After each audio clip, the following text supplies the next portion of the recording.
All right, thanks for coming. I get to introduce Cassie Fisher-Price. She's one of our students in the Earth Sciences program. She's a senior major, and she did this research for her capstone project in geography last semester. Cassie. So hi, I'd like to welcome all you guys to Student Scholar Days. I'm going to talk to you guys about the use of aster images and the application of remote sensing and GIS in mineral exploration. So as my introduction, I just want to tell you what aster means.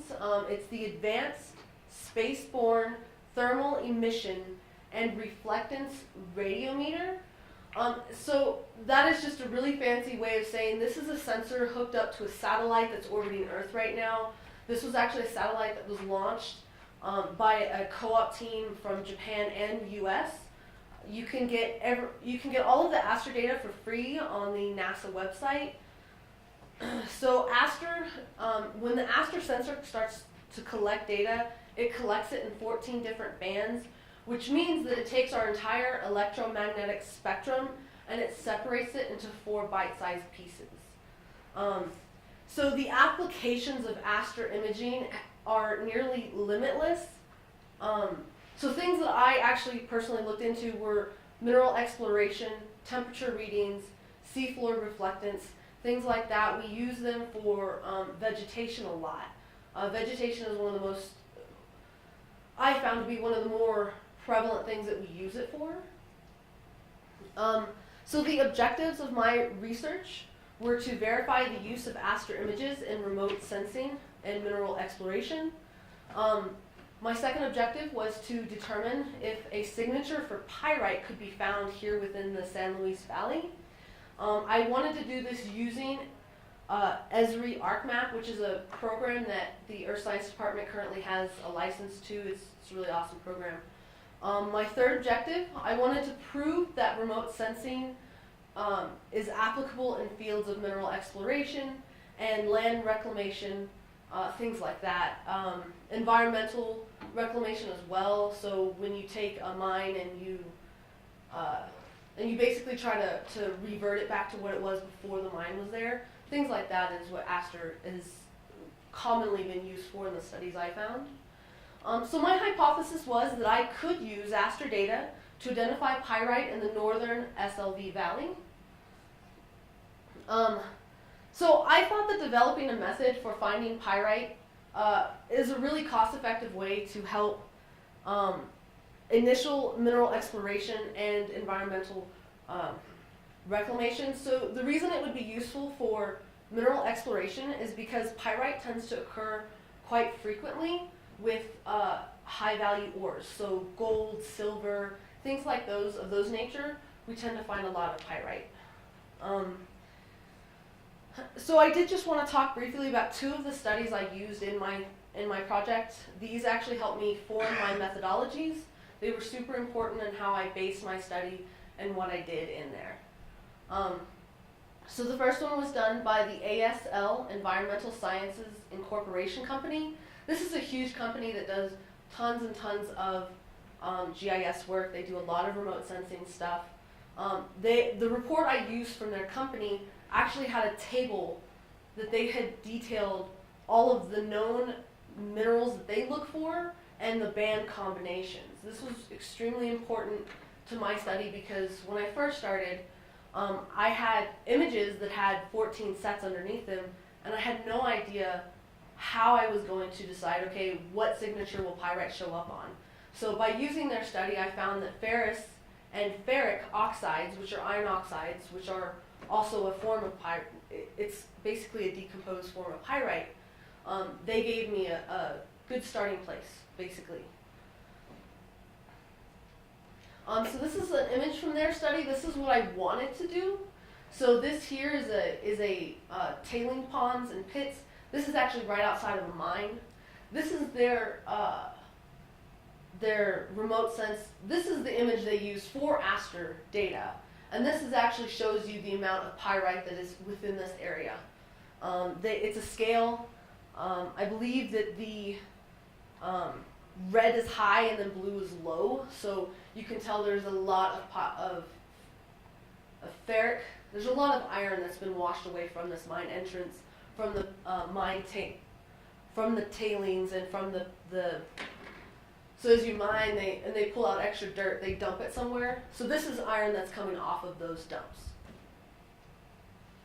So the second study was done by the USGS, and they did a study out in Alaska that was field signatures collected using a hand spectrometer and then correlating those signatures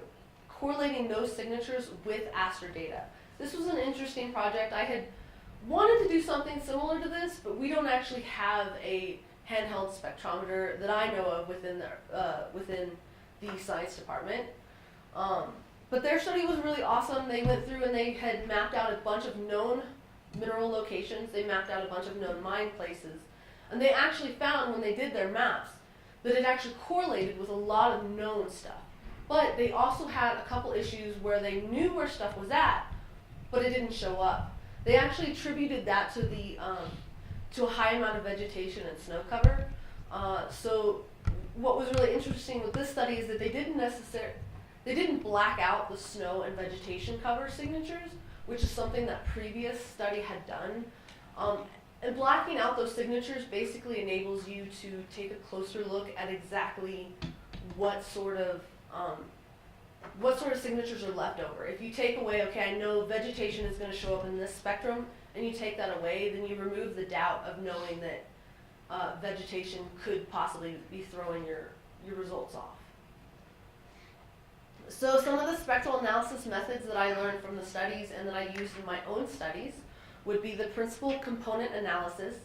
This is where all the bands were turned into a range of uncorrelated spectral bands. Basically, what I understood from this is that it allowed you to pick out things that weren't known. So the computer said, I know what this is and I'm going to ignore it. And it gave you stuff that it didn't know so that you could infer what it could possibly be. Another one would be mixed filtering. This is where it intensifies a signature that you want to find, and it actually, it dulls the other signatures. We didn't have a mixed filtering within ArcGIS, but we do have something called the majority filter tool, which is almost the exact same thing. The other thing is that I used a bunch of combination of bands. This is how you get that final image. So I took bands from across the entire spectrum, and I played mad scientist with them. I just kind of threw them together and wanted to see what kind of things I would get out of it. So I do want to talk to you just a little bit about my geographic setting here in the valley. So this here is the map that I used. These are the locations. So the three in the top, there's actually a set of 5 there. There's three mine piles out there in one spot. Unfortunately, this map was kind of, it wasn't zoomed in enough. I do have another map that shows you the exact locations of those mine locations. So the vegetation here in the valley, so down in the actual floor of the valley, we have a lot of like shrubbery and grasses and stuff, but in the mountains, we have excessive trees, fir, pine, aspen, things like those that are they're very heavily dense around the areas I was looking for. So, and something really cool about doing this project here in the valley is the fact that we don't have large amounts of water coming through here. Normally in the summers we don't really have anything really to speak of. Most of our water tends to come from snowfall up in the mountains, and then that washes down into the valley. So, and then due to the way the mountains sit here, it actually prevents a lot of storms from bringing in more moisture. That's really important because pyrite will actually degrade and turn into ferric oxide. So as it's exposed to water and oxygen, it will decompose. And that's kind of the signatures that I was looking for. So something really important that I wanted to do is I wanted to make sure that I found documented areas that had extensive amounts of pyrite. One of those locations is Red Mountain, Colorado. It's not terribly far from here. It's also not exactly in the valley. But this area is actually permeated with tons of cracks and fissures and faults, and all of those tend to be filled with pyrite. It's an excellent location. There was a mine there. I believe they mined. I want to say gold, but I'm not sure that that's right. So this is my zoomed in map. This actually shows you this is actually a much better representation of where the mine piles I chose. So I actually, everything I did in this project, I tried to be very structured about it. I tried to make sure that I knew exactly why I was doing everything. So these mine piles I chose very specifically because I knew that there had been pyrite at these places and they were above 10%. I got the information here. I got the information about these mine piles from a USGS. I believe it was a USGS and a Colorado School of Mines co-op where Dr. Benson went. This is quite a long time ago. Dr. Benson had gone and done some examination of some of the old mine places, and he had documented that some of the mine piles had 10% or more pyrite. Any of these locations that had 10% or more of pyrite, I pulled out and I used for my study.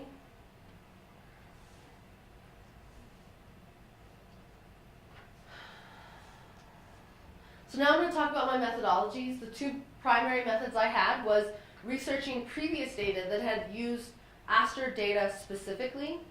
And then my second one is I wanted to try to apply it myself. So I used Esri and I tried to develop a spectral signature for pyrite.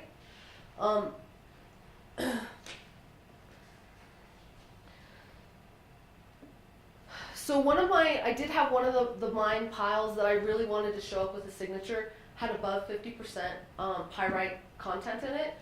When the study was done, I believe the study was done in 1994, so I took my images from 2003, so there had been about 9 years between there. So it's likely that that there was a fair amount of oxidation going on, so some of that pyrite has for sure gone away. I got all my data from the NASA Earth Data website. I used data from the shortwave and visible spectrum bands. So studies that I read found that crossing bands from both the visible spectrum and the shortwave spectrum resulted in very interesting results. They seem to think that they actually suggested that they showed mineral locations using band combinations like that. So I also did a lot of compositing my bands, the majority filter, the principal component analysis. I did that as well on all of my images, and then I also once I finalized all of my images, I ran them through an unsupervised classification tool, which basically allowed the computer to go and pull out so many pixel signatures and group them into classes. I grouped all of mine into 10 separate classes. You can do it where it actually does an infinite. You can do it where it's supervised or unsupervised, and you can also do it where you set the number of classes that it wants, or you can let it just run until it gives you all the classes it can. I chose to go with a smaller size of class because when I ran it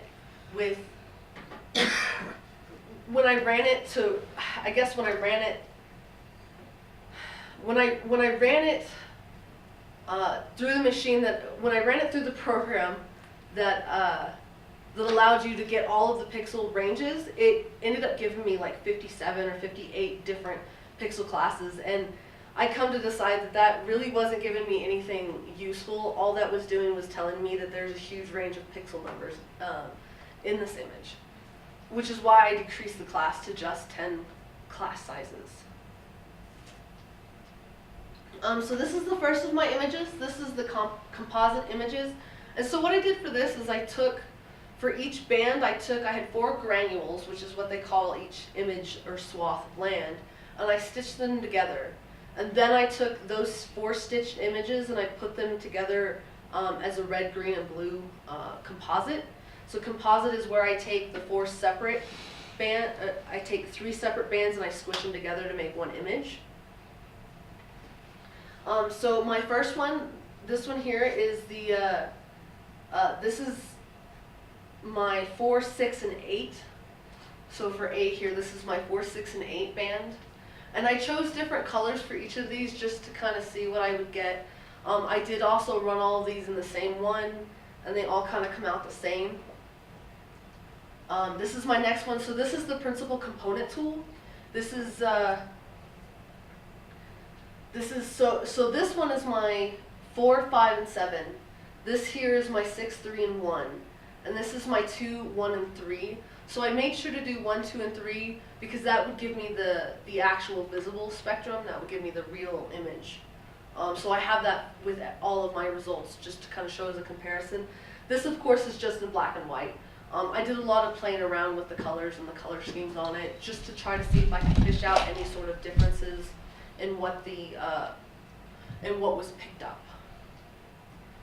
So these are actually my final products. These are the unsupervised classification images for the aster. And as you can see here, I did run these all under the same. So these are all different color schemes, but I did also do one where they were all the same color scheme. And there are slight differences. I'm not really sure what those differences mean. One thing that I really lacked in this study was field work. I should have gone out beforehand and found places, and then I should have gone out afterwards, and then to try to confirm what these areas are. But as you can tell, the valley floor here tends to have just about 3 different colors, which I found really interesting in each of these images.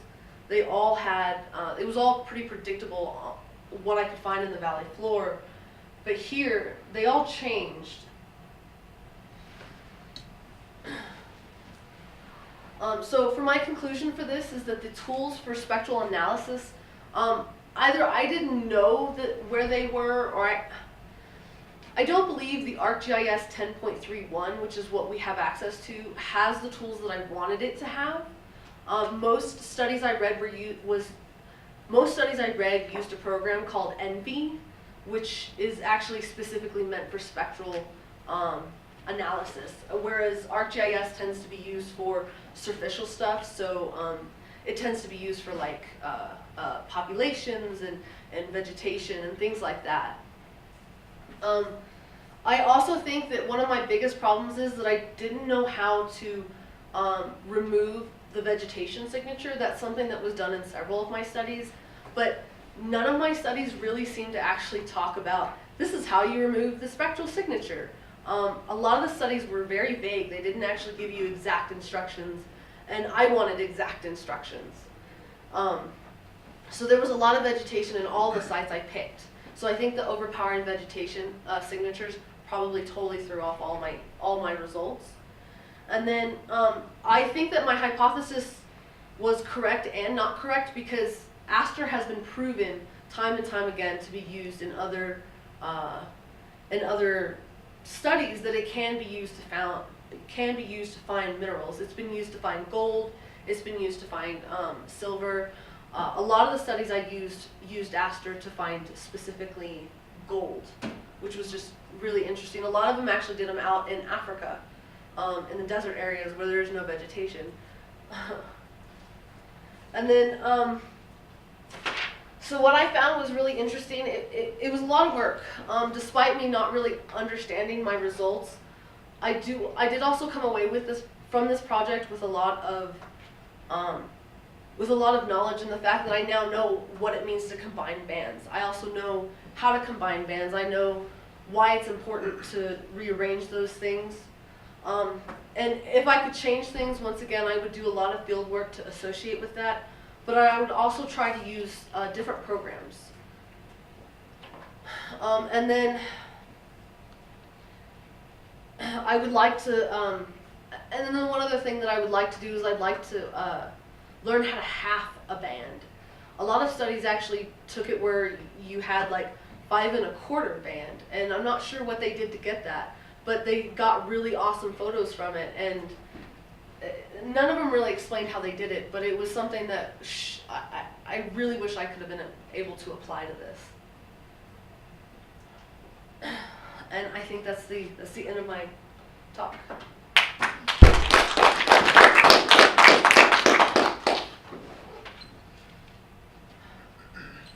Yes. So when you're talking about the different bands you use, you mentioned that they can be used to look at different things. pigmentation and perhaps mineralization. Could you just briefly show us one of your data slides and just walk us through what we're actually looking at, or Yeah, what we absolutely. might be Which one would you like me to go through? like this one? Okay, yeah. So so this is the final image. Okay, so for C, I'm gonna do an interesting one. So 4, 7, and 5. This one here. That's not a very good one. Okay, so the 6, 3, and 1 is one that I found in the Alaska study that I did. They used 6, 3, and 1 to find the minerals in their areas. They had a really great image. And what this is that it's basically like taking, do you know the old transparency things we used to use on the projectors? So if you took 3 of those and you smacked them all together, that's kind of what we're doing here, is that you're taking all 3 of those and then you're layering them on top of each other. So when you do this in Esri, you input it as a red, green, or blue band, and then, and so what that does is it layers which one's on top, middle, and then bottom. And then you can go through, and Esri allows you to change the color, as you've seen through my many photos here. It allows you to change the symbology and the color pattern of all of your images independently. You can do any sort of color scheme you would want to them. I'm not sure. So B on that previous slide, is that looking at density, so that we're looking at the rocks that's going through the vegetation, while C is actually the vegetation on top of the rocks, or Okay, more generically? yeah, so this is actually, so I'm actually not sure what the signatures are showing here. And that was my biggest problem, is that nobody really talked about how they analyze their images. So what this shows is it shows the ground as it is, and this is just showing you these are the colors, whatever's on the ground is reflecting up at you. Okay. Does that make sense? Yeah. Sorry. Thank Yes. So your images cover a really large area. Yes. Is it possible to zoom in into smaller areas? And if so, would that be more helpful in trying to find your pyrite localities? Yeah, actually, I really wish I had done a little more research and chosen a different satellite data, because that was one of my big problems, is that the resolution on these images were 60 meters by 30 meters. No, I believe it was kilometers. No, sorry, I don't have that written out. But they were very big. They were very big swaths. Let me see here. So if you see here, my study area actually stretched all the way across this whole side of the valley. So they didn't have superb resolution, but they also didn't have terrible resolution for the aster images. It would have helped if I could have been able to zoom in much closer on them, though, yes.